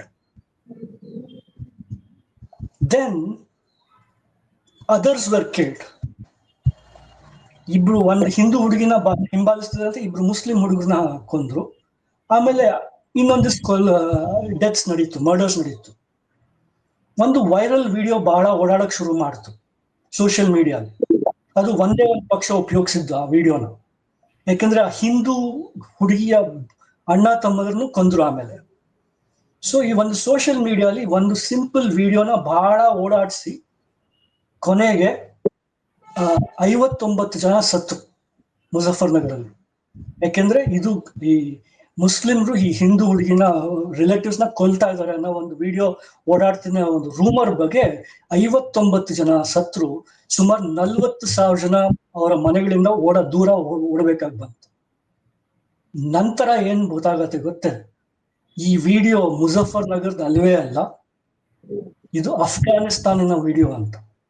ಅದನ್ನ ಉಪಯೋಗಿಸಿದವ್ರು ಯಾರು, ಅಲ್ಲಿ 80 ಸೀಟಲ್ಲಿ 73 ಸೀಟ್ ಗೆದ್ದವ್ರು ಯಾರು, 2014ನಲ್ಲಿ ಎಲೆಕ್ಷನ್ ಅಲ್ಲಿ ಗೆದ್ದವ್ರು ಯಾರು, ಅದೆಲ್ಲ ನಿಮಗೆ ಕ್ಯಾಲ್ಕುಲೇಟ್ ಮಾಡ್ಕೋಬಹುದು. ಸೊ ದಿಸ್ ನಾವು when we talk of social media, there is a much larger deeper history. ಇದೇ ತರಹ 2018ರಲ್ಲಿ ನಿಮ್ಗೆ ಗೊತ್ತಿರ್ಬೋದು, ಊರಲ್ಲಿ ಮಕ್ಕಳು ಕದಿಯಕ್ಕೆ ಯಾರೋ ಬಂದಿದ್ದಾರೆ ಅಂತ ಒಂದು ವಿಡಿಯೋ ಓಡಾಡಕ್ ಶುರು ಮಾಡ್ತು, ಚಿಕ್ಕ ಮಕ್ಕಳನ್ನ ಕತ್ಕೊಂಡು ಹೋಗಕ್ಕೆ ಅಂತ. ಅದು ಯಾವ ವಿಡಿಯೋ? ಆ ವಿಡಿಯೋನ ನೋಡಿ ಸುಮಾರು 36 ಜನ ಸತ್ರು ಇಂಡಿಯಾಲಿ. ಹಳ್ಳಿಗಳಿಗೆ ಊರಿಗೆ ಬಂದವ್ರನ್ನೆಲ್ಲ ಈ ಮಕ್ಕಳನ್ನ ಕದಿಯಕ್ ಬಂದಿದ್ದಾರೆ ಅಂತ 36 ಜನನ ಸಾಯಿಸಿದ್ರು. ಕೊನೆಗೆ ಆ ವಿಡಿಯೋ ಎಲ್ಲಿಂದ? ಆ ವಿಡಿಯೋ ಬಂದಿದ್ದು ಪಾಕಿಸ್ತಾನದಿಂದ. ಆ ವಿಡಿಯೋ ಯಾವ ವಿಡಿಯೋ? ಪಾಕಿಸ್ತಾನಲ್ಲಿ ಚೈಲ್ಡ್ ಲಿಫ್ಟರ್ಸ್ ಬಗ್ಗೆ ಹುಷಾರಾಗಿರಿ ಅಂತ ಹೇಳ್ತಿರೋ ಒಂದು ವಿಡಿಯೋನ ತೆಗೆದು ಅದನ್ನ ಫೇಸ್ಬುಕ್, ಯೂಟ್ಯೂಬ್, ಟ್ವಿಟರ್ ಅಲ್ಲಿ ಹಾಕಿ 36 ಜನ ಸತ್ರು. So I think there is a much deeper history, a very darker history about social media. We should be very careful about, instead of branding all these as one thing. Then a simple point is social media is an issue, but it's an issue being used by all parties. Bari BJP ಒಂದೇ, ಕಾಂಗ್ರೆಸ್ ಆಗ್ಲಿ, TMC ಆಗ್ಲಿ, DMK ಆಗ್ಲಿ, ಇವರೆಲ್ಲ Aam Aadmi party ಆಗ್ಲಿ, ಇವರೆಲ್ಲ social ಮೀಡಿಯಾನ ಬಹಳ ಚೆನ್ನಾಗಿ ಉಪಯೋಗಿಸಕ್ಕೆ ಕಲ್ತಿದ್ದಾರೆ. ನೀವ್ ಹೇಳಿದ್ರಿ ಮೋದಿ ಅವರು, ಬಿಜೆಪಿ ಅವರು 2014ರಲ್ಲಿ ಫೇಸ್ಬುಕ್ ಉಪಯೋಗಿಸಕ್ಕೆ ಶುರು ಮಾಡಿದ್ರು ಅಂತ. ಇಲ್ಲ, 2012ರಲ್ಲಿ Facebook had a full 100% team in the Gujarat government advising Mr. Modi on how to use Facebook. And Modi ಅವರು ಗೆದ್ದ ಮೇಲೆ Facebook was again invited to advise all the government ministries and departments on how to use Facebook. So there are good users and there are bad users. But illi, the point of the conversation about Nepal is that social media is only one part. ಸಾಮಾಜಿಕ ಜಾಲತಾಣ ಕೇವಲ ಒಂದು ಚಿಕ್ಕ part ಅಷ್ಟೇ. ಅಲ್ಲಿ ಜನಕ್ಕೆ protest ಮಾಡೋ ರೈಟೇ ಇಲ್ವಾ? ಕರಪ್ಷನ್ ಬಗ್ಗೆ ಎದ್ನಿಲ್ಲ ರೈಟೇ ಇಲ್ವಾ? ಅಥವಾ ಮಕ್ಕಳಿಗೆ ನಮ್ಮ ಮುಂದಿನ ಫ್ಯೂಚರ್ ಬಗ್ಗೆ ರೈಟೇ ಇಲ್ವಾ ಮಾತಾಡೋದಕ್ಕೆ? So I think those are very important issues. ಇಲ್ಲಿ ತಟಕ್ ಅಂತ ಇಂಟರ್ನೆಟ್ ಸ್ವಿಚ್ ಆಫ್ ಮಾಡೋದ್ರಲ್ಲಿ ಏನು ದೊಡ್ಡ there is no great pride in that issue. It's a shame. Samvidhan Hatya ದಿವಸ್ ಅಂತ ಹೇಳೋ ಒಂದು ಪಕ್ಷ ಪ್ರತಿದಿನ ಇಂಟರ್ನೆಟ್ ಶಟ್ ಆಫ್ ಮಾಡಿದ್ರೆ ಸಂವಿಧಾನ ಹತ್ಯೆ ಮಾಡ್ತಿರೋ ಯಾರು? Congress, ಬಿಜೆಪಿನೋ? So I think there are many more issues here, and I think we should have a much larger outlook about what is happening. Yes, Karnik ಅವರೇ, ಈ ಸೋಷಿಯಲ್ ಮೀಡಿಯಾವನ್ನು ನಾವು ಪ್ರಜಾಪ್ರಭುತ್ವದಲ್ಲಿ ಇವತ್ತು ಅನಿವಾರ್ಯವಾದ ಅಂಗ ಅಂತಲೇ ತಿಳ್ಕೊಬೇಕಾಗುತ್ತೆ. ಯಾಕಂತ ಹೇಳಿದ್ರೆ ಇವತ್ತು ಮೋದಿ ಸರ್ಕಾರನೋ ಅಥವಾ ಹಳೆ ಇಂದಿರಾ ಗಾಂಧಿ ಸರ್ಕಾರವನ್ನು ಕಂಪ್ಯಾರಿಸನ್ ಅಲ್ಲ. ಯಾವುದೇ ಒಂದು ಸರ್ಕಾರ ನಿರ್ಬಂಧಗಳನ್ನ ಅತಿಯಾಗಿ ಹೇರಿದಾಗ ಜನರ ಎಕ್ಸ್ಪ್ರೆಷನ್ಸ್ಗೆ ಅಲ್ಲಿ ಅವಕಾಶಗಳೇ ಇಲ್ದಿದ್ದಾಗ, ಕೋರ್ಟ್ಗಳಿಗೆ ಹೋಗೋ ಕೂಡ ಅವಕಾಶ ಇಲ್ಲಿರುವಂತಹ ಸಂದರ್ಭ ಕೂಡ ನಮ್ಮಲ್ಲಿ ನಾವು ನೋಡಿದ್ದೀವಿ. ಈಗ ಉಮರ್ ಖಾಲಿದ್ ಕೇಸು ನಾನು ಡಿವೇಟ್ ಮಾಡ್ತಾ ಇಲ್ಲ, ಬಹಳ ಸೂಕ್ಷ್ಮವಾಗಿ ಹೇಳ್ತಾ ಇದ್ದೀನಿ. ನಾನು ಪದೇ ರಿಜೆಕ್ಟ್ ಆಗ್ತಾ ಇದೆ. ಬೇಲ್ ರಿಜೆಕ್ಟ್ ಮಾಡಬಾರದು ಅಂತ ಸುಪ್ರೀಂ ಕೋರ್ಟ್ ವರ್ಡಿಕ್ಟ್ ಅನ್ನೇ ಇಟ್ಕೊಂಡ್ಬಿಟ್ಟು ಕಂಟೆಸ್ಟ್ ಮಾಡಿರೋದು ಕೂಡ ಇದೆ. ಅಂದ್ರೆ ನಿಮ್ಗೆ ಫ್ರೀಡಮ್ ಆಫ್ ಎಕ್ಸ್ಪ್ರೆಷನ್ ಎಲ್ಲಾ ದಾರಿಗಳು ಬಂದಾದಂತ ಸಂದರ್ಭದಲ್ಲಿ ಒಂದು ವರ್ಗ ಈ ತರದ ವಿಷಯವನ್ನು ಎತ್ಕೊಂಡಿದೆ. ನೇಪಾಳದಲ್ಲಿ ಅದೇ ಆಗಿರೋದು. ಇಶ್ಯೂ ಬಹಳ ಮುಖ್ಯ ಇಶ್ಯೂ ಅಂತ ಹೇಳ್ಬಿಟ್ಟು ಎಲ್ರಿಗೂ ಕೂಡ ಗೊತ್ತಿದೆ. ಅಂತ ಸಂದರ್ಭದಲ್ಲಿ ಸೋಷಿಯಲ್ ಮೀಡಿಯಾಗಳು ಕೂಡ ಒಂದು ಪ್ರಜಾಪ್ರಭುತ್ವದ ಒಂದು ವ್ಯವಸ್ಥೆಯಲ್ಲಿ ಬಹಳ ಮುಖ್ಯವಾದ ಪಾತ್ರವನ್ನು ವಹಿಸ್ತವೆ ಅನ್ನುವಂಥದ್ದು. ಒಪ್ತೀರಾ ಇದನ್ನ ಹೇಳಿದನ್ನ? ಕಾರ್ಣಿಕ್ ಅವರೇ, ನಾನು ಕೃಷ್ಣಮೂರ್ತಿ ಅವರ ಮಾತು ಕೇಳಿದೆ. ಈಗ 2 ಘಟನೆ ಉಲ್ಲೇಖ ಮಾಡಿದ್ರು ಅವರು. ಆ 2 ಘಟನೆಗಳಲ್ಲಿ ಅವರ ಮಾತಿನಂತೆ ಸಾಮಾಜಿಕ ಜಾಲತಾಣವನ್ನು ದುರುಪಯೋಗ ಮಾಡಿದ್ದಾರೆ. ನಾನು ಮತ್ತೆ ನೆನಪು ಮಾಡ್ಲಿಕ್ಕೆ ಇಷ್ಟಪಡ್ತೇನೆ, ನಾನು ಪ್ರಾರಂಭದಲ್ಲಿ ಸಾಮಾಜಿಕ ಜಾಲತಾಣ ಬ್ಯಾನ್ ಮಾಡೋದ್ರ ಬಗ್ಗೆ ಮಾತೇ ಆಡಿಲ್ಲ. ಅದು ಒಂದು ನೆವ ಅಂತ ಹೇಳ್ಕೊಂಡೆ, ಒಂದು ನೆಪ ಮಾತ್ರ ಅಂತ ಹೇಳಿ. ಅವ್ರನ್ನ ಹೇಗೆ ತಿಳ್ಕೊಂಡು ಅಂತ ನಂಗೆ ಅರ್ಥ ಆಗ್ಲಿಲ್ಲ. ತಾವು ಕೂಡ ಖಲೀದ್ನ ವಿಷಯ ತೆಗೆಯುವಾಗ ಯಾಕೆ ಇದನ್ನು ಎತ್ತಿದೆ ಅಂತನೂ ಗೊತ್ತಿಲ್ಲ. ಮತ್ತು ನೀವು ಉಲ್ಲೇಖ ಮಾಡಿದ ಹಾಗೆ, ಕೃಷ್ಣಮೂರ್ತಿಯವರು ಉಲ್ಲೇಖ ಮಾಡಿದ ಹಾಗೆ, freedom of expression is not absolute. You are very clear about it. ಅವರು ಹೇಳಿದ 2 ಘಟನೆ ಇಟ್ಟುಕೊಂಡೇ ನಾನು ಚರ್ಚೆ ಮಾಡಬೇಕಾದ್ರೆ, ಅವರ ಚರ್ಚೆಯ ಧಾಟಿಯಲ್ಲಿ ಏನಿತ್ತು ಅಂತ ಹೇಳಿದ್ರೆ, ಸಾಮಾಜಿಕ ಜಾಲತಾಣದ ದುರುಪಯೋಗದಿಂದ ಈ ಒಂದು ಅನಾಹುತ ಸಂಭವಿಸಿತು ಅಂತ. ಅಕಸ್ಮಾತ್ ಕೃಷ್ಣಮೂರ್ತಿಯವರು ಅಥವಾ ಹನೀಫ್ ಅವರು ನಾಳೆ ಅಧಿಕಾರದಲ್ಲಿ ಇದ್ರೆ, ಸಾಮಾಜಿಕ ಜಾಲತಾಣ ಆತರ ದುರುಪಯೋಗ ಆಗಿದ್ರೆ, ಆ ಲಿಮಿಟೆಡ್ ರೆಸ್ಟ್ರಿಕ್ಷನ್ಸ್ ಏನು ಸಂವಿಧಾನವನ್ನು ಕೋಟ್ ಮಾಡಿದ್ರಲ್ಲ, ಅದನ್ನ ನೀವು ಉಪಯೋಗ ಮಾಡ್ತಿದ್ರ ಇಲ್ವಾ? ಮೊದಲನೇದು. ಎರಡನೇದು, ನೀವೇ ಉಲ್ಲೇಖ ಮಾಡಿದ ಹಾಗೆ ನೇಪಾಳದಲ್ಲಿ ಸಂವಿಧಾನ ಇದೆ, ನೇಪಾಳದಲ್ಲಿ ಸುಪ್ರೀಂ ಕೋರ್ಟ್ ಇದೆ. ಅಲ್ಲಿ ಹೋಗಿ ಚರ್ಚೆ ಮಾಡಿ. ವಿದ್ಯಾರ್ಥಿಗಳು ಶಾಂತಿಯುತವಾಗಿ ಪ್ರತಿಭಟನೆ ಮಾಡಿದ್ದಾರೆ, ನೀವು ಮಾಡಬೇಡಿ ಅಂತ ಹೇಳಿಕೊಂಡು. ಸರ್ಕಾರಕ್ಕೆ ತನ್ನದೇ ಆದ ಕಾರಣ ಇರಬಹುದು. ಅವರು ಪರ್ಮಿಷನ್ ತಗೊಳ್ಳಿ ಅಂತ ಹೇಳಿದ್ದಾರೆ, ತಗೊಂಡಿಲ್ಲ. ಇದನ್ನ ಪ್ರಜಾಪ್ರಭುತ್ವ ವ್ಯವಸ್ಥೆಯ ಮೂಲಕ ನಾವು ನಿರ್ಣಯ ಮಾಡ್ಕೊಳ್ಬೇಕಂತ ಒಂದು ಪರ್ಮಿಷನ್ ತಗೊಂಡ್ ಮಾಡಿರೋ ಪ್ರೊಟೆಸ್ಟ್ ಅದು. ಇಲ್ಲ ಇಲ್ಲ ಇಲ್ಲ ಇಲ್ಲ, ಪರ್ಮಿಷನ್ ತಗೊಂಡ್ ಮಾಡಿರೋ ಪ್ರೊಟೆಸ್ಟ್ ಅದು. ಒಂದು ಕೊನೆಯ ಗಳಿಗೆಯಲ್ಲಿ ಡಿಸ್ಟರ್ಬ್ ಮಾಡಿದ್ರು ಅಂತ ಹೇಳಿದ್ರೆ ಕಾನೂನು ಪ್ರಕಾರ ಕೈಗೆತ್ಕೊಳ್ಳಿ ಕ್ರಮ. ಎಸ್ ಕೆಪಿ, ಈಗ ಒಂದು ಕಾರ್ಣಿಕ್ ಅವರು ಹೇಳಿದ್ದು ಅಂತಾರಾಷ್ಟ್ರೀಯ ಷಡ್ಯಂತ್ರ ಅದು ಇದೆಲ್ಲ, ಅದನ್ನು ನೀವು ಬಹಳ ಸ್ಪಷ್ಟವಾಗಿ ನೀವು ಹೇಳಿದ್ರಿ. ನೀವು ಇಲ್ಲೇ ಎಲ್ಲ ಅದನ್ನೆಲ್ಲ ಚರ್ಚೆ ಮಾಡಬೇಕಾದ ಅಗತ್ಯ ಇಲ್ಲ ಅಂತ ಹೇಳ್ಬಿಟ್ಟು. ಬಟ್ ನಾನು ಮತ್ತೆ ನನ್ನ ಚೌಕಟ್ಟಿನ ಚರ್ಚೆಯ ಫ್ರೇಮ್ ವರ್ಕ್ ಏನು ಅಂತ ಹೇಳಿದ್ರೆ, ಈ ಫ್ರೀಡಮ್ ಆಫ್ ಎಕ್ಸ್ಪ್ರೆಷನ್ ಅನ್ನೋದಿದೆಯಲ್ಲ, ಇದನ್ನ ಸರ್ಕಾರ ಕೂಡ ಬೇಕಾದ ತರದಲ್ಲಿ ಇದು ಮಾಡ್ಲಿಕ್ಕಾಗತ್ತೆ, ವ್ಯವಸ್ಥೆ ಮಾಡ್ಕೊಳ್ಲಿಕ್ಕಾಗತ್ತೆ. ನೀವು ರೀಸನೇಬಲ್ ರೆಸ್ಟ್ರಿಕ್ಷನ್ ಅಂತ ಹೇಳ್ತೀರಿ, ಆದ್ರೆ ಇವತ್ತು ಭಾರತದಲ್ಲಿ ನಡೀತಾ ಇರುವಂತದ್ದು ರೀಸನೇಬಲ್ ರೆಸ್ಟ್ರಿಕ್ಷನ್ ಅನ್ನು ಕೂಡ ಮೀರಿ ನಡೆಯುವಂತ ವಿದ್ಯಮಾನಗಳು ಸರ್ಕಾರದ ಮೂಗಿ ನಡೀತದೆ. ಇದನ್ನ ನಾನು ಅವಾಗ ನಿಮ್ಗೆ ಕೇಳ್ತಾ ಇದ್ದೇನೆ, ಇದನ್ನ ಹೇಗೆ ಫೇಸ್ ಮಾಡ್ಬೇಕಾಗುತ್ತೆ? ಯೂತ್ಸ್ ಅಥವಾ ಇಂಡಿಪೆಂಡೆಂಟ್ ಆದಂತಹ ಮಾಧ್ಯಮಗಳು ಹೇಗೆ ಇದು ಮಾಡ್ಬೇಕಾಗುತ್ತೆ, ಇದನ್ನ ನಿರ್ವಹಿಸಬೇಕಾಗುತ್ತೆ? ಇದ್ರ ಬಗ್ಗೆ ನಾವು ಮಾತಾಡ್ತಾನೆ ಇರ್ಬೋದು, but the point is that ಯಾವುದೇ ದೇಶ ನೋಡಿ ನೀವೀಗ, ಬ್ರೆಜಿಲ್ ಆಗ್ಲಿ, ಟರ್ಕಿ ಆಗ್ಲಿ, ಹಂಗೇರಿ ಆಗ್ಲಿ, ಇಂಡಿಯಾ ಆಗ್ಲಿ, ಬಾಂಗ್ಲಾದೇಶ ಆಗ್ಲಿ, ನೇಪಾಳ ಆಗ್ಲಿ, ಈ ಎಲ್ಲಾ ದೇಶಗಳಲ್ಲೂ governments are having A problem with social media. ಅದು ಕೇವಲ ಒಂದೇ ಒಂದು ಪ್ರಾಮಿನೆಂಟ್ ಕಾರಣಕ್ಕೆ, ಎಸ್ಪೆಷಲಿ ಇನ್ ಇಂಡಿಯಾ.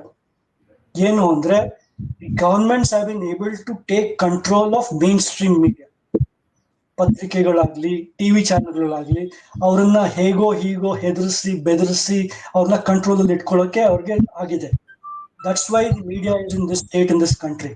ಈ ಎಲ್ಲಾ ದೇಶಗಳಲ್ಲೂ, including in India, the only place where there is some freedom for the citizen to express himself, for the opposition voice to express itself, is social media.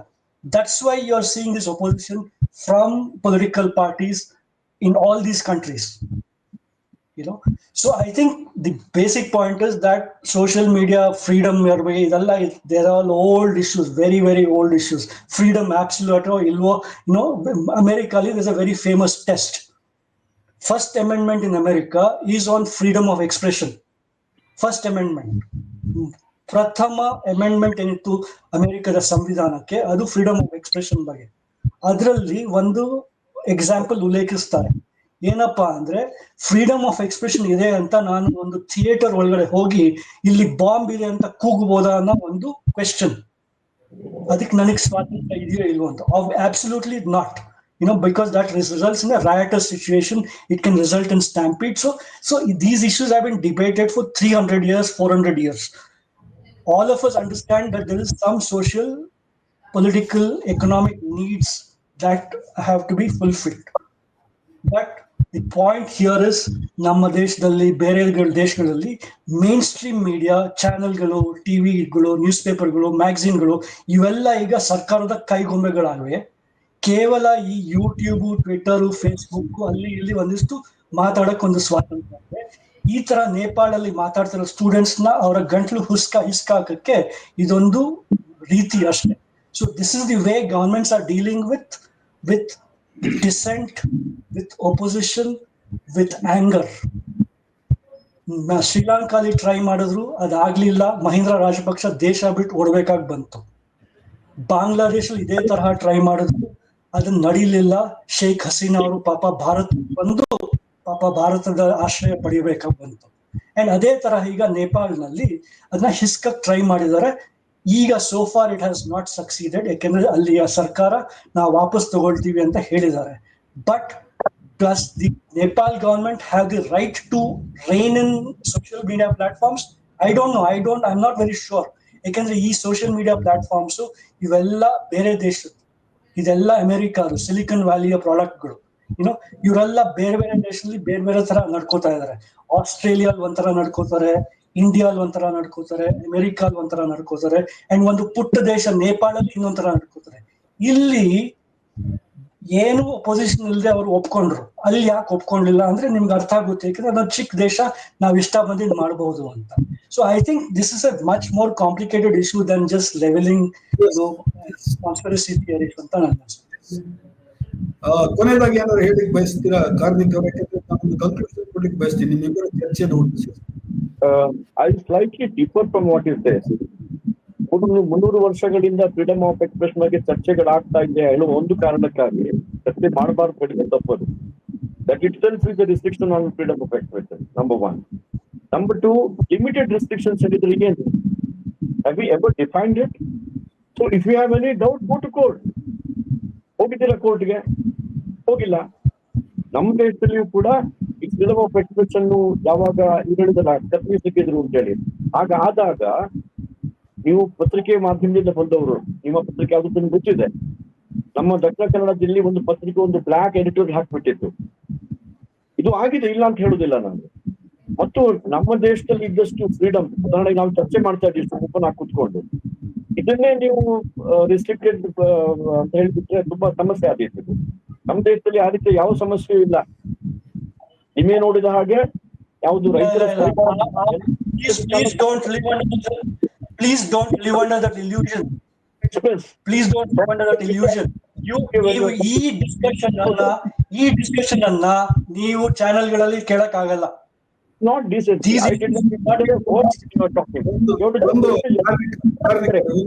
ಒಂದು ನಿಮಿಷ karmic ಅವರೇ, ಒಂದು ಏನಾಗಿದೆ ಅಂತ ಅಲ್ಲ, ಒಂದು ನಿಮಿಷ ಕಾರ್ಮಿಕ್ ಅವರೇ, ಒಂದು ನಿಮಿಷ. ಒಂದು ಪಾಯಿಂಟ್ ಕೆಪಿ ಅವರು ಹೇಳಿದ್ರ ಬಗ್ಗೆ ನಮ್ದು ಒಂದು ಸಾಮರ್ಥ್ಯ ಏನಿದೆ ಅಂದ್ರೆ, ಹೇಳ್ತೀನಿ ಸರ್, ಕರ್ನಾಟಕದಲ್ಲೇ ತುಂಬಾ 7-8 ಟಿವಿ ಚಾನೆಲ್ಗಳಲ್ಲಿ ಡಿಸ್ಕಷನ್ ಅನ್ನ ನಾವು ನೋಡ್ತಾ ಇದ್ದೀವಿ. ನಾವು ಏನ್ ನಡೀತದಲ್ಲಿ ಅಂತ ಹೇಳ್ಬಿಟ್ಟು ನೀವು ಪಾರ್ಟಿಸಿಪೇಟ್ ಮಾಡಿದಿರಿ, ಅದು ಹಿಂದೆ ಪಾರ್ಟಿಸಿಪೇಟ್ ಮಾಡ್ತಾ ಇದ್ದೆ. ಟಿವಿ ಚಾನೆಲ್ಗಳಲ್ಲಿ ಏನಾಗ್ತಾ ಇದೆ ಅಂತ ಹೇಳಿದ್ರೆ TRP ಚರ್ಚೆಗಳಷ್ಟೇ ನಡೀತವೆ. ಇವತ್ತು ನಿಜವಾದಂತ ಚರ್ಚೆ ಸೋಷಿಯಲ್ ಮೀಡಿಯಾಗಳಲ್ಲಿ ಏನಂತ ಹೇಳಿದ್ರೆ, ನಿಮ್ಮ ಅಭಿಪ್ರಾಯವನ್ನು ನೀವು ಬಹಳ ಸ್ಪಷ್ಟವಾಗಿ ಹೇಳ್ತೀರಿ, ಅವರ ಅಭಿಪ್ರಾಯವನ್ನು ಅವರು ಸ್ಪಷ್ಟವಾಗಿ ಹೇಳ್ತೀರಿ. ಡಿಫರೆನ್ಸ್ ಆಫ್ ಒಪಿನಿಯನ್ ಇದ್ದೇ ಇರುತ್ತೆ, ಡೆಮೋಕ್ರಸಿ ಆಫ್ಟರ್ ಆಲ್ ಇದು. ಆಮೇಲೆ ಇದ್ದೇ ಇರುತ್ತದೆ ಆ ತರದ್ದು.